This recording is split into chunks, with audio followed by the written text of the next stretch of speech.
This morning on today's American Story with Bob Dotson, a group of GIs whose mission was so secret they've never held a reunion. What they did during World War II saved thousands of American soldiers, but few knew until now. Oh my God! They were frontline soldiers. You look like you came out of Florida. Who fought mostly with words. Das war mal Schönbach. Many were German-born Jews who escaped the Nazis but eagerly returned to fight for America. Bring the prisoner up. The Army trained them as interrogators at a secret base in Fort Ritchie, Maryland. They were assigned to dozens of frontline units. These refugees saved thousands of American soldiers because of their intimate knowledge of Germany and its people. We knew what makes them tick. We knew their mentality. Cy Lewin drove from battle to battle in a truck with loudspeakers. He persuaded so many enemy soldiers to surrender, the French awarded him their Legion of Honor. Many, like him, became easy targets and died.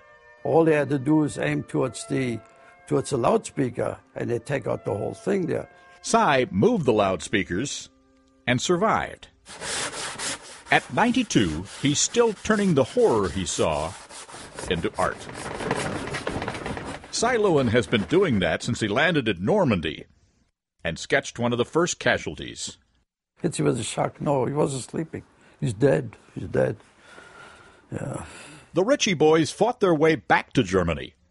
Guy Stern rolled into his childhood hometown. That was an eerie feeling. It brought back so many childhood memories, of course. I knew that town. Did you drive by your house? Yes, I was on that street. I saw it.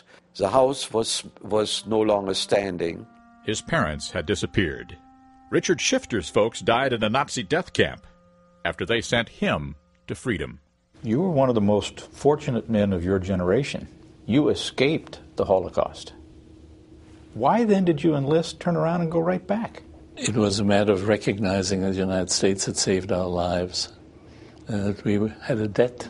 What happened to your hair? Their payment went practically unnoticed for nearly 7 decades. Michigan's Holocaust Museum coaxed them into history spotlight for the opening of a new exhibit honoring their service. The Ritchie Boys volunteered knowing full well what might happen to them if they were taken prisoner, but their accents confused even their fellow U.S. soldiers. A frontline sentry confronted one of the Ritchie Boys as he came back from the latrine at night.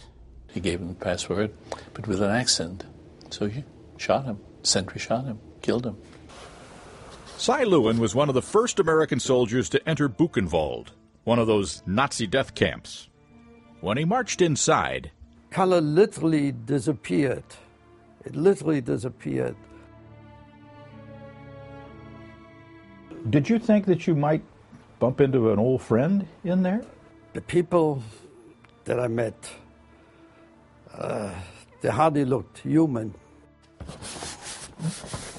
In order to heal, I had to paint. Attacking that canvas, Cy Lewin finally figured out why his wartime efforts had been so successful. For 46 years, I couldn't tell any what happened. Before Cy enlisted, he was robbed in New York City's Central Park by a cop who cursed him because he was Jewish. He kept hitting me, and I started screaming, help, help. It was Sunday. It was a lovely day. People were in their boats, and they made a quick retreat.